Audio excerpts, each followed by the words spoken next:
Welcome to the Kosher Wine Podcast, where tradition and taste come together with your hosts, Dr. Kenny Friedman and Rabbi Yisroel Bernath.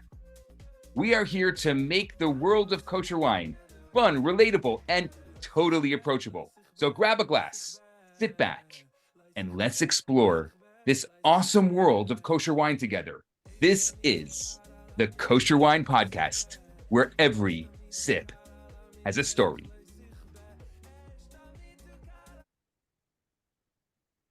Welcome, Kenny. Rabbi, that was awesome, by the way. That was awesome. For the first time we did it. And I know I've been saying it a lot about doing the music. I think that was great. You're an amazing host. That was an amazing intro. I feel like you should follow me around in my life, walking me into rooms, because that was so good. I'm pumped right now. Amazing. Dr. Kenny Friedman, welcome to the podcast. Rabbi Yisroel, how are you? This is great. I am so happy that we're doing this. So many people have asked me for the podcast and especially for this episode. Yes, the episode that we are going to do, and perfect time for it, I would say. We're going to do our Rosh Hashanah picks. It's now the 22nd of Elul, I believe, today. I'd have to check my Hebcal. But it's the 22nd of Elul. We have Rosh Hashanah upon us. Big part of Yontif, besides Shuva, of course, I'll leave that to the rabbi, is the wine. Wine. And everyone asks me too, what wines am I drinking for Rosh Hashanah? So we have decided to put together a group of picks, what we've decided specifically for this year, and in light of the continuing situation, an unlivable situation in Israel that our brethren are facing, is to once again feature Israeli wines this year. I think it's a beautiful idea for Yontif, especially, but always. And to keep our brothers and sisters in mind, just, every day you see many, many rockets falling on the north. The north is unlivable for so many thousands of people. But I think that for both of us, we thought it was a nice idea to feature Israeli picks. I think it's really, really important. So many of the Israeli wineries I've spoken to have lost vineyards this year. I don't think we've felt it yet, but I think we're going to start feeling it in the coming vintages. I saw, as I follow him very closely, and I think he's really been a great documenter of the events in Israel from the perspective of winery and winemakers, is our friend Alex Rooney from Dalton. Mm-hmm. And I saw he posted yesterday, and I'll read it. And this is the Google translation. My Hebrew is not great, so I'm using the Google translation. So pardon me if it's not exactly accurate, and if Alex will be listening. It says, immediate real danger. There are no agricultural jobs. This is how we open this morning, to the sounds of sirens, interruptions, sights and voices to which we've gotten used to, unfortunately, in the past year. We've been living this parcel of land for 30 years. We love to work it, breathe it, feel it in our feet and hands. With all this escalation in our heart, a new condition breaks. The winery workers will not arrive today for the continuation of the critical production of wines, and there's no telling what will happen tomorrow. We're not losing hope. We believe that our strength is in our unity and our wonderful nation. We mainly need you in the inconceivable reality that we've been living in for too long to place Israeli wine on your table for the holidays, especially this year. So I think that's, nicer words than I can say it. And that's from someone living it and breathing it, facing it on a daily basis. You can look at Dalton's social media and you see the rockets in the sky, and Baruch Hashem that there's that most of them are taken out. But this is what people are living in. And the problem is that the harvest just concluded. It's absolutely critical time in the winery right now. They have workers not showing up. It's a real financial distress for so many of these wineries in the north. It's the least that we can do. It's the least that we can do. Exactly. It is literally the least we could do.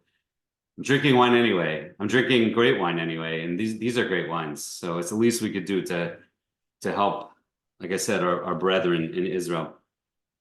So we decided to choose. I think this was, as many of our podcasts are work in progress, and in terms of it's as the rabbi likes, it's off the cuff. It's just two friends talking back and forth. And this one, of course, is going to be that way. And we just spoke about an hour ago. Let's do it. We both had a little time in our afternoon. So I don't even know if our wines are going to match up per category. Certainly not per region. This is great. The rule was it's Israel. It's Israel. So we're doing a white, a rosé, and 3 reds, correct? I have something like that. Okay. But I'll let you start, the rabbi. Why don't you start with whichever one you want to start with? I think as per tradition, when you're doing a wine tasting, we'll start with the white. Correct. Okay, so the white I chose. This is from my cellar. I'm really excited about it. It's the Tura Mountain Vista Snow. So obviously Shomron, which very, very important now. This is, I know there's a lot of people who say ABC, anything but Chardonnay, but this is a Chardonnay. I like it. That could also apply to Cabernet, but yes, both. Oh, interesting. I haven't heard that with Cabernet, only with Chardonnay. I like, you get like ripe pear, apples. It's very citrusy. When I originally tasted it, I had made some notes that it was like very tropical, and I think that it's a really nice white from that region. I mean, obviously the Samaria, the Shomron region is so fertile. We know biblically how important that land is. The Torah talks about how fertile that land is, and Tura. I mean, it's a great winery, and I'm not a big white drinker. So for me, if I drink a white, I want a complex white. I want something that's layered. I want something that's going to evolve in the glass. And I think that's what it does. That's a great pick. And of course, we very recently had Tura's face of Tura, Vered Ben Sadon, on. So I'll have to let her know that's your first pick. It is. New year that should bring goodness. I actually it was after our last having her on that I actually bought this bottle, and I had never had it before. And I said, wow, this is just a great bottle. I need more of their wines in my cellar. You know, the problem I have, and I told you this earlier, is that I've done such a good job of drinking all the Israeli wines I have, which is not what you need to do. Also, you need to buy Israeli wines, because that money is already in the pockets of Israeli winemakers. We need to go and buy Israeli wines. It's an important point. And because I've done a poor job with that, because I had a good amount of Israeli wine that I am now gone through over the last year, except for some of the ones I have here today. But go and buy. If there's space in the cellar, restock. That's right. And I need to get some Tura. Okay, I chose for my first white. I chose a bottle from a winery that's very near and dear to my heart. It is many years ago, I stumbled upon a unique wine made by them. And it really, I just was magnetically drawn to it. And there's plenty of story with that wine. I won't bore everyone with that right now, but it drew me to the winery. Now, the winery itself went under a renaissance over the last 5 to 10 years. New winemakers came in and bought the winery and have really started from the ground up. But the old winemaker is still involved, and he's an interesting character himself. This winery is Agur, and this is the what a great choice. Layam. Yeah. Now, I wasn't going to talk about it, but I would love for the rabbi, after I'm done with my wine pick, to discuss the idea of this is actually a Shemitah wine that I ended up with in passing. Now, the 23 is out now and in America. This did not come to America. This is the Agur Layam 2022. I would love for the rabbi to explain the idea of drinking a Shemitah wine and why it's a nice thing. I'll let the rabbi speak about that. But the Layam Blanc, the 23 we'll talk about, it's a Sauvignon Blanc based wine. I'm not embarrassed to admit I love Sauvignon Blanc. And I would say there's probably a good acronym for anything, including Sauvignon Blanc. I don't know, I'll think about that later. But I love Sauvignon Blanc. I just read a thing last week saying that I'm always reading wine things, and the writer was saying I don't care if it's not cool to drink Sauvignon Blanc. I love it. And I'm like, it's not cool to drink Sauvignon Blanc. I don't know. I didn't know that. But it's like, it's poo-pooed by some wine experts that it's not because it's so popular. Everyone loves it. Okay. Everyone loves it. That's the point. It's delicious. Sauvignon Blanc is great. And they make a Sauvignon Blanc based blend here with Sauvignon Blanc and Chard in Viognier. And they ferment it and age it on its lees, I believe, for 9 months. And that gives it, like you were talking about before, the extra character. It's not as simple, and like you said, same type of idea, not a simple, fruit wine, which nothing wrong with that.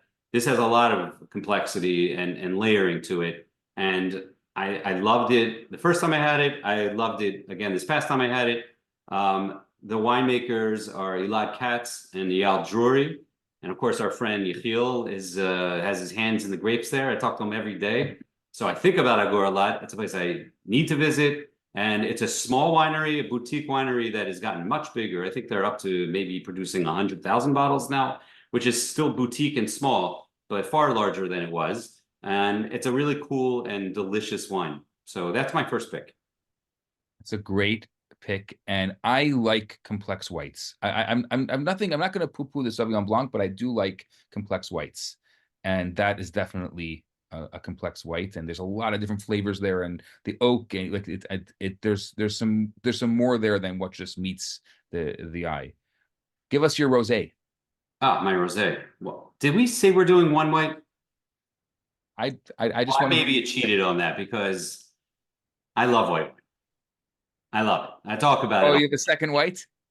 I do have a second white, and I was going to surprise you with that because I love white wine. And there's a separate reason I wanted to choose this wine also, but I'll say again, I hope that one day Israel really starts to feature their white wines. I think it's really a perfect place, and there's such interesting whites there. And in a hot climate, it's perfect for the local population, not just for Americans. It's hot there. You drink white wine. That's what we do in the summer. So like I think Israel is always worried about these big reds and big reds and big reds, but they make great, interesting white wines, and it's a perfect place. And that's where I think Israel can really make its mark on the international scene of wine is with white wine. Anyway, I don't have it in front of me because I always drink them when I have them. But I wanted to highlight, and I'll do it really quickly because I know I'm cheating on a second white, is that I chose the Nana Estate Chenin Blanc 2023, which I'm very fond of. Nana, of course, and the second reason I like to choose is because it's from the Negev. So it's a different region in Israel that there aren't that many wineries. There are some new ones. Our friend Yaakov Uria is making wine there at Pinto Winery. Yeah. Right. But Nana, the Chenin Blanc is 100% Chenin Blanc. I'm actually going to read my notes here because I don't have it in front of me. It's a higher altitude than the Negev. Where are my actual notes? I can't find them. The Negev wines are unique in general. Here it is. There's nothing like it. It's such a cool winery, and what's interesting about Nana, besides that, Mitzveh Ramon, which I have still yet to been to, is one of the most beautiful places in the world. Everyone I know has gone there says it's like a surreal experience driving to Mitzveh Ramon and driving to Nana because it's a literal oasis in a desert. And what they've done there agriculturally is such a unique, cool thing that they're making wine in a desert. And so as for whatever reason you want to say, if the world is warming, and I'm not going to get into the politics of that, we don't do that here. But whatever reason, the world is certainly getting warmer. Europe is dealing with it. France, for sure, is dealing with it. They're having to learn how to deal with these kind of ideas of like less water being available. These are the leaders in that world. These are the leaders in that world of making wine in the most arid climate there is and making gorgeous wine with beautiful acidity. And this Nana Chenin Blanc, I love. I love it. I think it's about $35, $40. It's amazing. Put it on your Rosh Hashanah table. It is available. You can find it. So that's my second, that's my asterisk, 1A. Your asterisk is amazing because that is a great wine. And I'm really happy because I don't have a wine from the Negev, and I think Negev wines are really incredible. And I think just the whole idea, I mean, we do not appreciate the incredible technology that exists today Who would imagine in a million years that there is wine growing in the desert? That there's wine being made in the desert. There's grapes growing in a desert. It's insane. It's Okay. incredible, and it's another testament to the willpower and the strength and the resiliency of Israeli population and of our Jewish brethren who turned, and of course, of Hashem's hand, because before, that's a nevuah, right? That the land will turn green again, right? Yeah. Am I making that up? No, it's Okay. it's We're seeing that now, quite literally. So, Rabbi, why don't you do your rosé? So my rosé is a really people will call it a basic rosé, but I don't think that it's so basic. So this is Gush Etzion, the Gush Etzion rosé. Shamron, I've been there, great winery, and it's a great rosé. So to me, what makes a great rosé is that it should be a red wine, and what they do is stop the fermentation process halfway through or a certain amount of time through, and then it becomes a rosé. But a rosé should have been a red. And they use Merlot and Cabernet Franc, and it's very fresh and very floral. And there's, like for me, a rosé should have like a lively note, wild strawberries, cherries. I even tasted a little hint of watermelon in this one. And so I like it. It's not expensive, and especially Rosh Hashanah, just a really easy to drink. That's a great choice and a great winery. I'm glad you brought up Gush Etzion. We should get them on too. Yeah. So you used some of the notes of my next wine, and I cheated a little bit on this wine too, and you're gonna like why I did it. If you know me well, you're probably already knowing where I'm headed with this. I'm not a huge rosé guy. I'm not, but I love rosé bubblies. Of course. And How can Kenny have a pick without a bubbly? I chose the Golan Heights Winery Yarden Brut Rosé. And by the way, it doesn't have to be a rosé, but it was a rosé category, and I had to fill it. The reality is, I haven't tasted that many rosés this year. I don't know what to say. Every single opportunity I have where it would be a category, a rosé category style type of chance to drink rosé that made no sense, I'm like, I'd rather have white wine. So I just don't drink that much rosé. Buy a lot of white wine, but I buy a lot of bubbly also, and I happen to love the pink tinge to it. So this bubbly, the Yarden Brut Rosé, is fantastic. Yarden, and of course the winery is called Golan Heights Winery, is, as you guessed, in the Golan Heights, facing some of the worst stuff right now. And it's also, Golan Heights is probably considered the ideal location for vineyards in Israel because of the word heights, because of where they're located geographically. The elevation and the climate allows for that really like superior vineyards, and it's volcanic soil, as they say. So, but this bubbly, I think, can compete with any of the great French ones. Sometimes I think that Golan Heights Winery should just become that they should just be a champagne house, essentially. Now, of course, it's not champagne, it's method champagne, but it's made in the exact same style as any of the famous champagnes. It's a blend of Chardonnay and Pinot Noir, two of the famous champagne grapes. And it has a lot of those same characteristics as you were mentioning before, strawberries and floral, citrus, that lemony character, but it also has, because of that method, it has that toastiness and that vanilla from the aging, and I love it. I can't get enough of it. So that's my rosé pick, and it's a 2018 that's available right now. And to Golan Heights' credit, it's really easy to find. They are so good at getting their wines out. And for us as a kosher consumer, that's important. I mean, it's just so easy to find those wines. Right.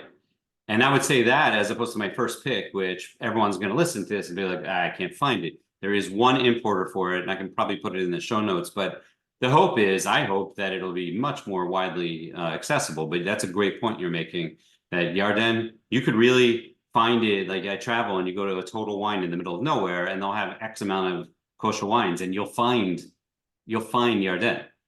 Right. And it's important for us to be able to go into the middle of nowhere and be able to find kosher wine. So I really appreciate Golan Heights Winery for that. I also appreciate Total Wine for that, because you really can be in the middle of nowhere. If there's a Total Wine, I don't know how they make those decisions of what gets placed where, but it's a very cool thing that you can find not just kosher wine, but good kosher wine. You can find yarden, you can find rekanati, really in the middle of nowhere. You'll appreciate this. By the way, we are looking for sponsorships, Total Wine. I asked somebody there, I said, why do you have kosher wine? And he looks at me point blank. I knew that he was one of the buyers. And so he said, it's very, very simple. We have Xmas once a year and you have it every week. That's a great answer. It reminds me of the same, I hear people complaining that aren't particularly religious, complaining about Thanksgiving. They work so hard. And I'm like, we do that twice a week and every yontif. Like, I don't want to hear about it because you're making a turkey one time a year. And we have a 3-day yontif coming up. Many of them. Yes. So I think that closes out our whites and rosés. I don't have any surprises in the rosé category. Okay, so let's go to the reds. Yes. I'm excited to see what do you have in store for us in the red. Red. I will go first. So this has been on my mind, this wine, because I featured it just last week, and for a specific reason. I do wine tastings locally, and this was a charity event. And any Star K event, as is the case with any event in the United States that has supervision, needs to have Mevushal wine. It's a non-starter. So it's always a task, especially when you're in the nicer wine category. It's a lot of winemakers, their flagship wine, they're not putting it under the heat because they don't want to do that, especially when the winemaker, let's say in a French place, some non-Jewish winemaker, you're doing what's my wine? It's like I can imagine what they even. But of course that has changed to some degree now in Bordeaux. But that's a different topic. But the first one I chose was for that reason, because we just poured it, and it's such a popular and delicious wine, and it's Mevushal, and that is the Tabor 111,000 Cab limited edition. Wow. Are you familiar with this wine, Rabbi? I am familiar with it, though. Since Pepsi took it over, I have this thing with Tabor. What? Pepsi? I'm not familiar with that. Pepsi sold out to Pepsi. Isn't Pepsi like Osem or something like that also? Something like that, exactly. I don't know that they go around Israel buying up things. I didn't even know that. Well, I don't even know what to say about that. This has always been a Coke family anyway. So nothing personal, Pepsi. By the way, we don't drink soda for years. We're big seltzer people. We should do a seltzer tasting one week. Oh, that would be fun. So Tabor, of course, is at the base of Mount Tabor, and also in the Golan Heights. And I tried to find because I think it's a nice idea. And it is a big red. It's a big red, and that's the type of wine that big red wine drinkers are going to love. It's oaky, I think, in a good way, but it's oaky, and it's ripe red fruit. And a lot of people that read my stuff, when I write these words, are like, oh, I can tell you don't like it, because they know me. But again, I'm not picking this if I don't like it. I think it's really great wine. Because it's balanced. It's not over the top fruit. It's not over the top oak. It has nice acid, has a backbone. It has good structure. It will age well. And, it's something interesting that I may be wrong about this, but I believe that it's the exact sister of another wine that they put out, Tabor, which is the Maia. And the Maia, I believe, is the non-Mevushal sister of this, of the 111,000. If someone should correct me if I'm wrong. I hope someone's listening this long in and knows the answer to that, or I can just look it up later. But I thought that was cool. I didn't actually know that. I see the rabbi moving around in the back. I don't know what's happening here. So I guess I'm on my own. I'm just plugging in. I'm just plugging in here. Just give me a second. By the way, what did anyone think about that? There was music at the beginning. I want to give a shout out to our musical artist of the day in our new intro. Did we do that at the beginning? I didn't even. We did. No, you can do that. That's great. Please. And we used music from Zusha, which is Zusha's awesome, and the lead singer Shlomo Gazin, Marilyn Boyd, right? So Zusha's awesome, and I really need to get them to come perform here. Of course, Shlomo's brother is a friend of ours too, but he's also a great performer. But I thought that was cool. I know the rabbi didn't love the intro idea, but you see, he's a man of he's an open heart, and he gives to other people, and he knew that I wanted it, so he did it. See, that's But I do like the idea of also featuring Jewish musicians because people can readily listen to them on Spotify, and Right. it does support them. And I like the idea of us also featuring some good Jewish music. That's what we should do instead of like right. See, we just fell into that. Just feature different artists every time. Yeah, if you've never heard of until someone sues us. Yeah. At least until then. If you haven't heard of Zusha, so thanks to Zusha. But Rabbi, you are up for red wine. Red wine. Okay. My first red. So I was just at the winery. During my recent trip to Israel, I visited the winery there, and we have to have them on the podcast. This winery is amazing, and when I say it, you're going to know exactly what winery it is. They employ the special needs children from their village, and I was really amazed to see all these special needs kids working at the winery. I had an opportunity to see that, and they have lost a lot of their vineyards. They were talking about the vineyards that have been bombed in the north, and that's a Tulip Winery, and this is their Mare Nostrum. And so this is from the Zichron Yaakov region. And what's interesting about it, and it's what they call the Mediterranean blends, and these are like the Syrah, Carignan, Mourvèdre, like these kind of very rich, very ripe flavors like blackberries. And a lot of the wineries are doing these Mediterranean blends now because it does make sense. I mean, Israel is Mediterranean, so it does make sense that they should be having, they should be featuring Mediterranean blends. And there's what I actually like about this specifically is besides the fact that it's like very well balanced tannins, it also is a little bit smoky. Like it has like this smoky and earthy undertone that you don't generally find in those Mediterranean wines. Anyway, I tasted it at the winery recently, and I really enjoyed it. And I figured this would be a good pick for this year for Rosh Hashanah. It's light and very easy to drink and very fruity. That's a great pick. I forget about Tulip Winery sometimes for some reason.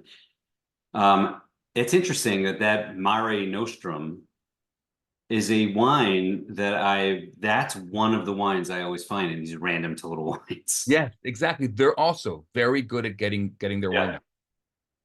So great choice. And that is a beautiful idea with Tulip, how they have workers there with special needs. That's always a beautiful thing. What they had told me actually when I went there is that the winery was started to give a job. Like it wasn't that they started a winery and they gave a job, but they actually were looking for something to do with the special needs kids in their community. And that's how they started the winery. That's correct. That is correct. So I guess I'm up to my big bopper now, right? Is that yeah, I guess. I mean, I kind of did that. There are a lot of wines I could have chosen. I figured I'm actually in my cellar because Rabbi Yisroel wanted me to pull the bottles out of my cellar. I was like, that's all the way downstairs. I'm not feeling up to it, but I went down and got it. So schlep. So I figured if I was going down to get it, I would like really, really reach down to the depths of my cellar and pull out something interesting. Now, this is not a bottle you're going to find available, at least not this vintage. Current one, yes. And it's another Carmel. There's a lot of dust on this. And this is the Carmel Limited Edition 2010. Wow. If someone's listening to this in the future, many years from now, and this got put in a time capsule, this podcast, I will note that it is now 2024. So this is 14-year-old Israeli wine. And I'm glad I pulled this out because I really want to open this in Rosh Hashanah because I think it's I would say it's probably not going to get any better at this point. And I'm very curious to check on it. It's been a long time since I've had one of these. And I'm looking at the label and I realized I must have bought this in some like Ben Gurion 2-for-1, one of those deals, because I have the Israeli label and it even has the price on it of $59.90 American, which I don't even know if that's a good price nowadays. I don't remember what this sells for, but I very much, I think the Carmel LE is continually good. I personally like this era the best, that around 2010, and that's probably that could be said for other Israeli big boys. I look that era like Flam Noble. I think some of those the Castel Grand Van, all those are great wines, continued year by year. But that era, that 2010, I think, was special. And this Carmel limited edition, I'm going to read off the back in Hebrew, mind you. I'm doing this. Just take note of that. That this is a blend of Cab, Petit Syrah, Merlot, Cab Franc, and Malbec. And a really great example, I think, this bottle of, what Israeli wine can achieve that is not just in your face, it's wine that can age. This is a wine I do expect to have tertiary and to have evolved. I hear that a lot of criticisms in Israeli wine that, okay, it may be good, even their big wines, but what are you selling it for? It's not going to get any better. I disagree. I think this is a wine that's going to showcase, a lot of what the greatest Bordeaux's can do also. And I'm going to have to report back after the Chagim of, what I found, and I really hope it's going to be great. I'm excited to open that. So that's my big boy pick, my big boy red. What are your thoughts on a 14-year-old Israeli wine in general? Yeah, I think I think you're best avoiding cellaring almost any wine for 14 years, with the rare exception of the ones meant to do so. Meaning, the vast majority of wines. Let me step aside for a second. A few people asked me this week, and we should do it. These are good questions because a lot of people don't have understanding of why you cellar a wine or when you cellar a wine. And someone just a couple of days ago asked me, he's like, can you do a podcast on like beginner wine stuff, like these kind of ideas? And this is a very good question, is that, most wines you buy, and probably, I wouldn't say more so in the kosher world, and I'm talking 95% or so of wines that we buy are not meant to cellar. Doesn't mean you can't put them in a wine fridge or in your cellar for a couple of years and they'll be fine. Some won't even be fine for a couple of years. And that applies to things like Rosé sometimes, not always, and white wines that are really meant to drink now, and they're going to decline even 2-3 years. But a lot of red wines, they may stay stable, but they're not going to improve in any way. And the vast majority of them are going to be the best the day you buy them. But there are the exceptions, and that comes with knowing the territory a little bit and learning more about wine, listening to people who know what they're talking about, obviously, and then also experimenting with it a little bit. There's nothing wrong with experimenting. But the biggest mistake people make is cellaring a wine for too long. And you open that bottle that you were saving for a special occasion and it's bad. And that's like such a shame, and I'm worried I'm going to find that with this bottle, but I don't expect that to happen. But I would say the vast majority of 14-year-old any wines are not going to be good. Yeah.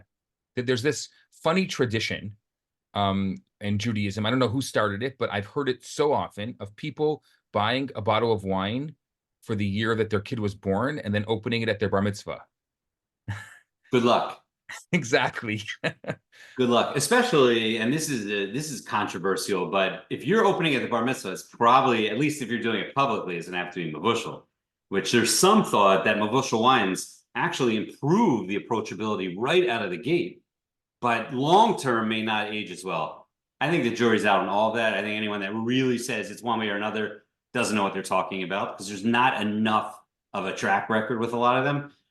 In fact, some of these like old Herzogs, which have been doing mavushal, or old Hakafens, which have been doing mavushal for decades already, actually really age perfectly or beautifully. So that there's probably not accuracy to that. But you're right. It's a great idea, but you're probably going to open a wine that's not that good. There are not many wines, and I think we should really that'll be interesting to have picks that you can save for your kid's bar mitzvah. That'll be an interesting episode that we should do. Great idea. I love that. I love that.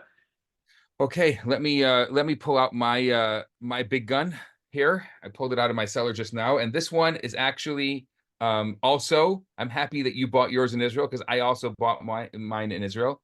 Also not really available, only available at the winery. Our good friend Jay was just in my cellar, and he's like, "Where did you get this from? I've never seen this bottle."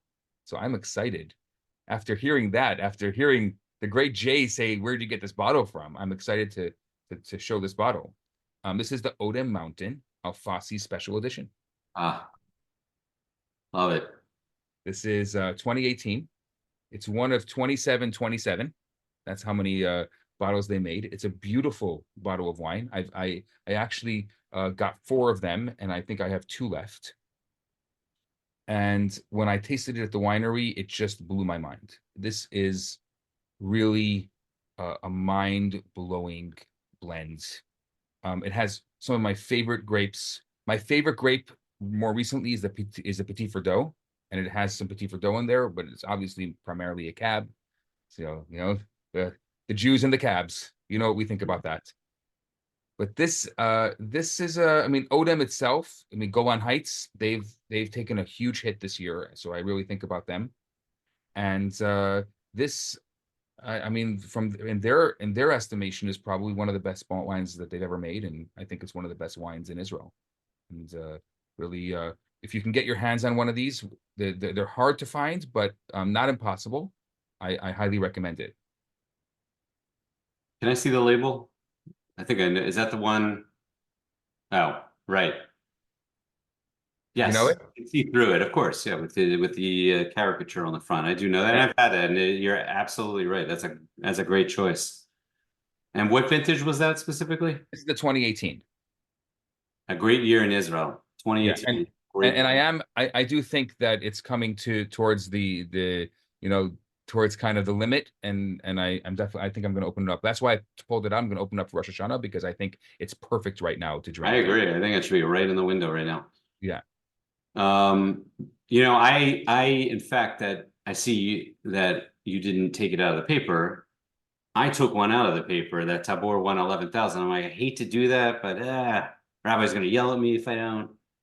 But I see now that we have different rules. You don't have to take it out of the paper. I do. I see. There's no rules. That's the beautiful thing about this. You try to Reality make is, rules. I could still see through that one. That Tabor, I couldn't really even see what the label looked like, even though I know, but I wanted to show off the label. I have more of them in paper. That's fine. Untouched. They sell these fancy toys that if you take them out of the original plastic, they're not worth as much, but that's okay.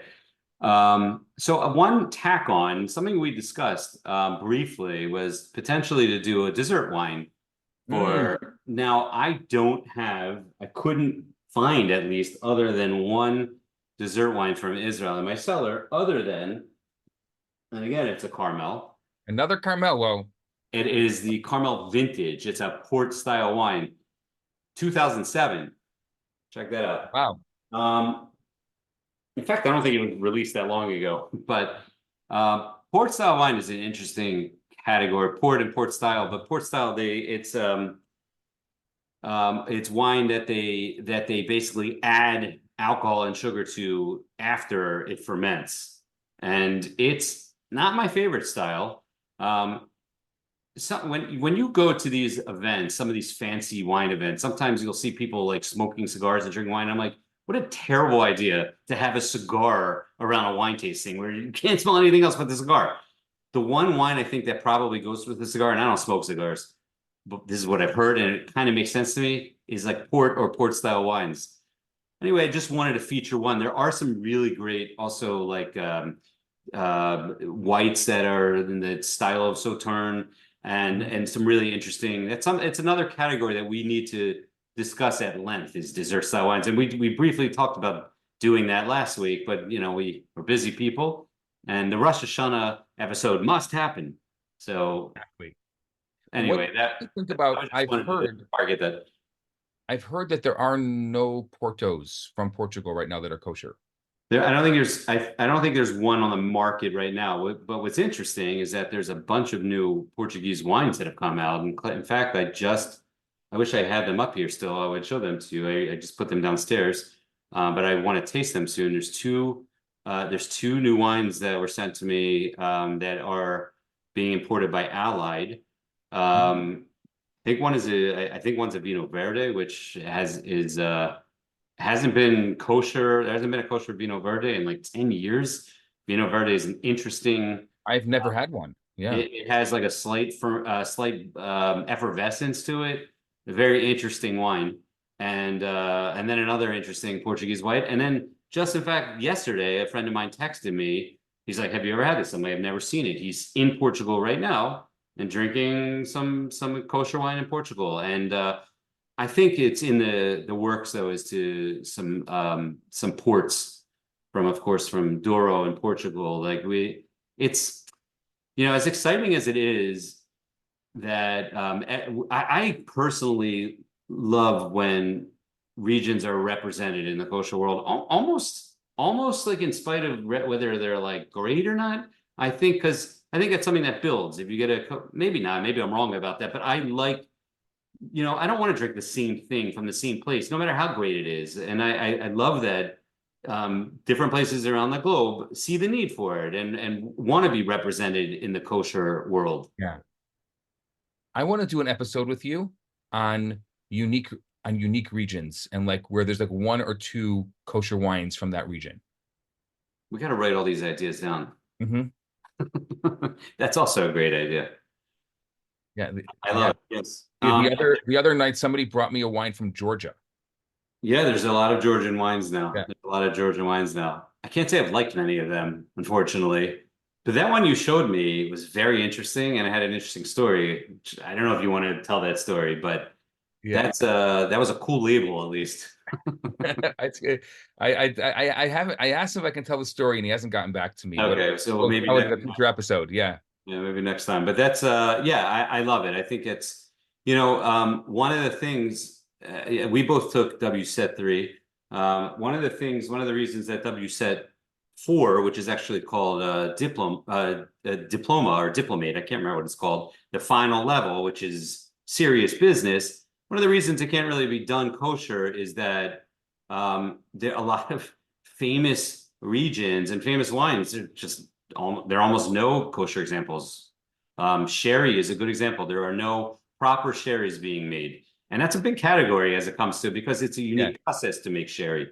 And that's a fortified wine too, just like that Carmel vintage. But of course, sherry is a very unique process. Part of the reason is because it takes an X amount of years to produce sherry. And it's like that's a serious investment for a wine that's maybe not even going to sell in the kosher market. But the point is that there are major categories not represented, unfortunately, still, but that's always growing. I mean, compare the kosher wine market to what it was just like a generation ago. It's unbelievable. Penny, 15 years ago, you and I could have not done WSET 3. There wasn't enough available. Right.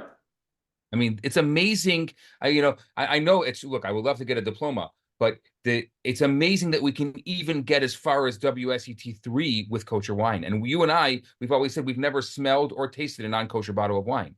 And totally agree. And I think that was a special that they made that available, and props to everyone involved in that. Yeah. It's unbelievable. Well, there's a lot of ideas to write down now to begin working on. And I will say once again, for anyone who's asked me to do this and asked Rabbi to do it, is that we will be doing a podcast on all the clubs available. I really do want to do it. I know that's a me thing, but so many people ask me about it. And people are always like, it's because it's confusing. And the idea will not be to say to necessarily say the one's the best or whatever. All the differences. I like the idea anyway. And I personally, I don't want people picking out wines for me, but most of these clubs don't even, you can do your own thing. Anyway, that's just another future episode idea. Okay. We have a lot of things to look forward to in 5785. 5785. At least the first month of every year, I write the last year 5784 on my checks. So I guess that was an old Letterman joke. Anyway, that was awesome. It's great to see your face. and look forward to the next one. I wanted to wish you and your family, Ksima Tova, to our listeners. Should be a good new year for all of our people and our Am Yisrael Chai. Amen. And this, I think this closes our year when we started shortly after the end of Tishrei of 5784. We've almost done a year of this. And I think this is it's been quite a year, and been great to get this podcast started in this year.